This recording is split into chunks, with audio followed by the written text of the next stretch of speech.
माननीय supreme court के फैसले के बाद से बीएड अभ्यर्थियों को प्राथमिक स्तर की शिक्षक भर्ती में केंद्र सरकार एक अध्यादेश के माध्यम से फिर से शामिल करा सकती है। ये अध्यादेश क्या है जिसकी चर्चा सोशल मीडिया साइट्स पर लगातार हो रही है। साथ ही साथ बीएड अभ्यर्थियों को लेकर के पूरे शिक्षा विभाग में क्या कुछ चल रहा है और क्या नहीं चल रहा है, इस सबके रिगार्डिंग डिटेल में बात करेंगे। अंत तक जुड़े रहिएगा। नमस्कार दोस्तों, मेरा नाम है नीरज और आप देख रहे हैं कैरियर बिट यूट्यूब चैनल। अगर आप इस चैनल पर पहली बार विजिट कर रहे हैं तो इसको सब्सक्राइब करते हुए बेल आइकन को प्रेस करना ना भूलें। माननीय सुप्रीम कोर्ट के फैसले के बाद से सोशल मीडिया साइट्स पर बीएड अभ्यर्थी और डीएलएड अभ्यर्थी अपनी अपनी संख्या को रिप्रेजेंट करने के लिए एक ट्विटर अभियान चला रहे हैं। आप स्क्रीन पर एक ट्विटर हैशटैग देख पा रहे होंगे, #WeWantBEd ये बीएड अभ्यर्थियों के द्वारा प्राथमिक में शामिल किए जाने के संदर्भ में अपनी संख्या का प्रदर्शन करने के लिए यहाँ पर ट्वीट्स किए जा रहे हैं। जब मैं ये वीडियो बना रहा हूँ उस समय तक 3,18,000 ट्वीट्स हो चुके थे। वहीं डीएलएड के अभ्यर्थी भी ट्विटर अभियान के माध्यम से अपनी संख्या का प्रदर्शन कर रहे हैं। ये एक मनोवैज्ञानिक दबाव बनाने की कोशिश की जाती है। जैसा कि आप लोग जानते हैं कि माननीय सुप्रीम कोर्ट ने तो अपना फैसला दे दिया है और उनका इस ट्वीट से कोई प्रभाव भी नहीं पड़ेगा, क्योंकि माननीय सुप्रीम कोर्ट अंतिम एवं सर्वमान्य जो फैसला दिया गया उनके द्वारा अंतिम एवं सर्वमान्य है। सोशल मीडिया साइट्स से कानून का और जो भी नियम कानून है उससे कोई भी इम्पैक्ट नहीं पड़ता है, लेकिन ये ट्वीट्स का प्रभाव केंद्र सरकार और राज्य सरकारों पर जरूर पड़ता है अपनी संख्या का एक तरीके से प्रदर्शन करने में कि हम इतने ज़्यादा की संख्या में वोट बैंक है और इसलिए हमारी बातों को सुना जाए। बस इसका इतना ही मतलब होता है। अब बात कर लेते हैं कि सोशल मीडिया साइट्स पर अपनी संख्या का प्रदर्शन करने के बाद अभ्यर्थी कैबिनेट मंत्री से मिलकर के उनको ज्ञापन दे रहे हैं एक अध्यादेश लाने के संदर्भ में। एक बार जल्दी से पूरे लेटर को पढ़ लेते हैं। देखिए, ये माननीय वीरेंद्र कुमार जी जो कि कैबिनेट मंत्री हैं, उनको अभ्यर्थियों ने बीएड अभ्यर्थियों ने एक ज्ञापन सौंपा है। आप अपने स्क्रीन पर देख पा रहे होंगे। विषय लिखा गया है बीएड समस्त शिक्षक भर्ती में मान्य कराने हेतु संसद से अध्यादेश पारित कराने के बाबत। इसमें ये इनसे विनम्र पूर्वक निवेदन किया गया है कि एक बार जल्दी से पढ़ लेते हैं ताकि आपको सभी चीज़ें स्पष्ट हो जाए।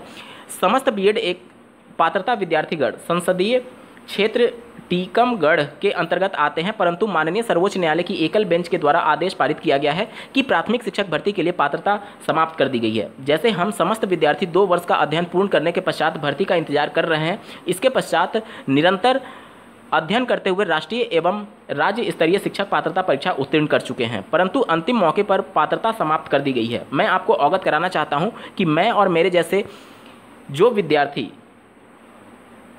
जो टीजीटी पीजीटी लेक्चरर माध्यमिक शिक्षक उच्च प्राथमिक शिक्षक के लिए अध्यापन कर सकते हैं, परंतु प्राथमिक स्तर के शिक्षक का अध्यापन कार्य नहीं कर सकते। यह कैसा न्याय किया गया है? हम लोगों द्वारा शासन द्वारा आयोजित बीएड कोर्स को उत्तीर्ण कर अंक सूची प्राप्त करने का कोई महत्व ही नहीं रहा है। मेरा और मेरे सहपाठियों के भविष्य को ध्यान में रखते हुए कृपया हमारे महान देश में बीएड को समस्त शिक्षक भर्ती हेतु पात्र करवाने का कष्ट करें।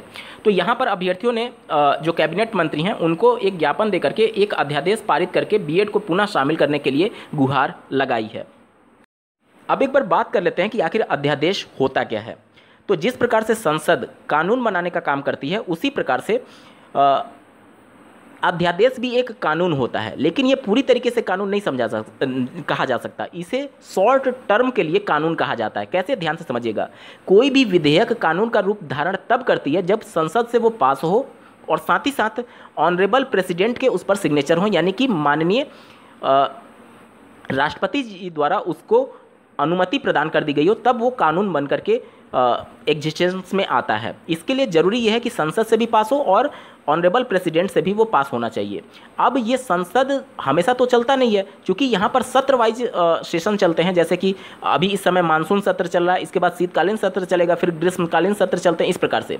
तो मान लीजिए कि संसद इस समय रनिंग में नहीं है और केंद्र सरकार कोई ऐसा कानून की आवश्यकता को महसूस करती है कि इस कानून के बिना सिस्टम नहीं चल पा रहा है, तो वो अपने मर्जी से एक अध्यादेश ला सकते हैं और इस अध्यादेश को शॉर्ट पीरियड के लिए कानून का ही दर्जा दिया जाता है और इसको कानून के तहत लागू किया जाता है। और उसके बाद से जब अगला पहली बार जब एक तरीके से सत्र होगा, जैसे मान लीजिए इस समय मानसून सत्र चल रहा है, लेकिन मान लीजिए कोई भी सत्र नहीं होता और इसके बाद अगला शीतकालीन सत्र आता, तो इस एक कानून के लिए सत्र फिर से संसद तो ओपन नहीं किया जाता। तो वहाँ पर जब संसद ओपन नहीं होता है या फिर कोई भी सत्र नहीं चलता है, तो उस समय शॉर्ट टर्म के लिए ये अध्यादेश कानून का ही रूप के तहत इसको पारित कर दिया जाता है और जब अगले सत्र में संसद खुलेगा तो संसद में इस पर बहस होगी और बहस के बाद से इसको माननीय प्रेसिडेंट के समक्ष प्रस्तुत किया जाएगा और माननीय प्रेसिडेंट से साइन होने के बाद से ये कानून का रूप धारण करेगा। यानी कि अध्यादेश को शॉर्ट टर्म के लिए लागू किया जा सकता है, ये भी कानून ही होता है, लेकिन फिर से इसको संसद से और माननीय प्रेसिडेंट से मंजूरी मिलनी आवश्यक हो जाती है। अब सबसे बड़ा सवाल ये है कि क्या केंद्र सरकार इस प्रकार का कोई अध्यादेश पारित कर सकती है? देखिए, ये बिल्कुल केंद्र सरकार के अधिकार क्षेत्र में वो इस प्रकार का अध्यादेश पारित कर सकती है, लेकिन ध्यान देने वाली बात यह है कि माननीय सुप्रीम कोर्ट ने जो अपना फैसला दिया है उस फैसले के पीछे उन्होंने आधार क्या बताया है बीएड के लिए। देखिए, कोई भी ऐसा अध्यादेश या फिर कोई भी ऐसा कानून केंद्र सरकार चाहकर भी नहीं पास कर सकती जो कि संविधान के जो मौलिक अधिकार जो लोगों को दिए गए हैं उन मौलिक अधिकारों का उल्लंघन करते हुए कोई भी अध्यादेश या फिर कोई भी कानून पारित नहीं किया जा सकता। ऑनरेबल सुप्रीम कोर्ट ने अपने कोर्ट ऑर्डर में साफ शब्दों में ये लिखा है कि जब आर्टिकल 21A जोड़ा गया भारतीय संविधान में संशोधन के अंतर्गत तो पहले हमारे देश में शिक्षा का अधिकार जो था वो मौलिक अधिकार नहीं था, लेकिन एक संविधान संशोधन बिल के माध्यम से इसको मौलिक अधिकार दिया गया। यानी 6 से लेकर के 14 साल के जो बच्चे होते हैं इनका मौलिक अधिकार है। अब माननीय सुप्रीम कोर्ट ये कहती है कि चूंकि बीएड का जो पेडागोजिकल एस्पेक्ट है वो डीएलएड के समकक्ष नहीं है, साथ ही साथ उन्होंने बीएड को प्राइमरी के लिए एलिजिबल जो डीएलएड हैं उनसे बड़ा कोर्स भी नहीं माना है और उनसे बेटर भी नहीं माना है, क्योंकि इनको इनके समक्ष आने के लिए 6 माह का ब्रिज कोर्स करना पड़ता है। इसके अलावा जो कानून बनाने की प्रक्रिया थी बीएड को शामिल करने के लिए एनसीटी के 28 जून 2018 का गजट, वो भी गलत तरीके से कानून को पास किया गया था। माननीय सुप्रीम कोर्ट ने इस सब का जिक्र अपने कोर्ट ऑर्डर में किया है। अगर आप डिटेल में पॉइंट टू पॉइंट समझना चाहते हैं तो इस वीडियो के डिस्क्रिप्शन में मैंने पूरे कोर्ट ऑर्डर को डिटेल में समझा रखा है, अगर आप चाहें तो इस वीडियो का डिस्क्रिप्शन चेक कर सकते हैं। तो कोई भी अध्यादेश या फिर कोई भी कानून पास करने का अधिकार केंद्र सरकार के पास तो है, लेकिन वो कानून वो अध्यादेश ऐसा ना हो कि किसी के मौलिक अधिकारों का हनन कर रहा हो। अगर मौलिक अधिकारों का हनन करते हुए कोई अध्यादेश या फिर कानून पारित किया जाता है तो फिर से मामला माननीय सुप्रीम कोर्ट में जाएगा, क्योंकि जैसा कि आप लोग पढ़े भी होंगे कि माननीय सुप्रीम कोर्ट जो होता है वो मौलिक अधिकारों का संरक्षण करता है।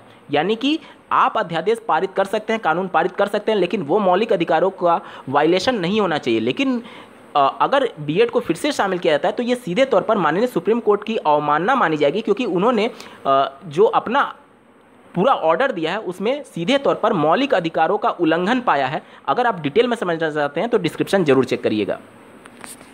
देखिए, ये सब कुछ डिपेंड करेगा कि केंद्र सरकार इस पूरे मामले में कितना इंटरेस्ट लेती है अथवा नहीं लेती है। आप लोग देखते होंगे कि माननीय सुप्रीम कोर्ट ने जो फैसला पहले दिया है उसको एक अध्यादेश के माध्यम से केंद्र सरकार उसको पलट देती है। अभी हाल ही का मामला, जैसा कि आपको ज्ञात होगा, जो दिल्ली सरकार है वहाँ पर दूसरे पार्टी की सरकार है, तो वहाँ पर सुप्रीम कोर्ट में एलजी और जो दिल्ली में सीएम हैं उनके बीच पावर को लेकर के विवाद चलता रहता है। तो माननीय सुप्रीम कोर्ट ने जो आदेश दिया था वह दिल्ली के सीएम को पावरफुल बताया था और एलजी को कम पावरफुल बताया था। इसके बाद से केंद्र सरकार ने संसद के माध्यम से एक अध्यादेश लाया जिसके बाद से एलजी के पावर को बढ़ा दिया गया। यानी सीधे तौर पर आप ये समझिए कि माननीय सुप्रीम कोर्ट के फैसले को भी इन्होंने बदल दिया था। इसी प्रकार से आप लोग ऐसे भी समझ सकते हैं कि चुनाव आयुक्त की नियुक्ति को लेकर के जो माननीय सुप्रीम कोर्ट ने आलोचना की थी केंद्र सरकार की, उसमें उन्होंने कहा था कि जो अगला चुनाव आयुक्त होगा उनके नियुक्ति में सुप्रीम कोर्ट भी एक तरीके से अपना अहम भूमिका निभाएगा, जिसको भी एक अध्यादेश के माध्यम से पलटने की कोशिश की गई थी। मतलब कि सुप्रीम कोर्ट का जो फैसला है उसको अध्यादेश के माध्यम से केंद्र सरकार पलट सकती है अगर उसकी इच्छा शक्ति रहती है। कुल मिलाकर के ये है कि केंद्र सरकार इस पूरे बीएड वाले मामले में कितना इंटरेस्ट लेती है, ये तय करेगा कि बीएड के लिए अध्यादेश आएगा अथवा नहीं। इसके अलावा अगर कानूनी प्रक्रिया के तहत बीएड को शामिल कराना है तो उसके लिए भी कई रास्ते हैं, लेकिन नियमों को ताक पर रखना होगा। माननीय सुप्रीम कोर्ट ने जो अपना फैसला दिया है उस फैसले में एनसीटी के 28 जून 2018 के नोटिफिकेशन यानी कानून बनाने की प्रक्रिया को गलत पाया है।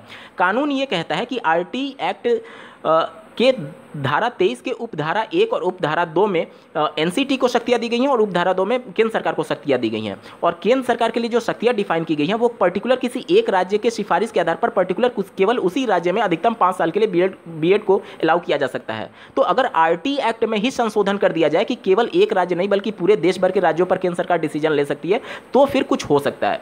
दूसरा कंडीशन ये हो सकता है कि एनसीटी एक्ट का जो धारा 29 है उसमें ये बातें मेंशन की गई हैं कि केंद्र सरकार सिर्फ एक तरीके से सिफारिश कर सकता है, वो आदेश नहीं दे सकता किसी भी एक तरीके से आप कह सकते हैं एनसीटी को कि आप इस प्रकार का कानून लाइए। तो वहाँ पर अगर केंद्र सरकार की मंशा रही तो उसमें भी परिवर्तन कर सकते। कुल मिलाकर के ये है कि अगर आप नियमों को ताक पर रख करके एक्ट में ही परिवर्तन कर दे जो एक्ट बाधक है, तो निश्चित तौर पर इस प्रकार के मतलब कैसे भी करके बीएड को शामिल किया जा सकता है। कुल मिलाकर के ये है कि अगर बीएड को शामिल किया जाता है तो पूरी तरीके से असंवैधानिक ही होगा, अनकॉन्स्टिट्यूशनल ही होगा, क्योंकि माननीय सुप्रीम कोर्ट ने पूरी तरीके से उसे असंवैधानिक ही करार दिया है। लेकिन अगर मंशा रही तो कुछ भी नियमों में तोड़ मोड़ करके शामिल किया जा सकता है, इसके लिए रास्ते खुले रहते हैं। मैं उम्मीद करता हूं कि आप सभी के डाउट्स क्लियर हो गए होंगे। बावजूद इसके अगर आपका कोई प्रश्न रह जाता है तो कमेंट के माध्यम से पूछ सकते हैं। इस वीडियो को देखने के लिए आपका बहुत बहुत धन्यवाद। भगवान करे आपका दिन शुभ हो।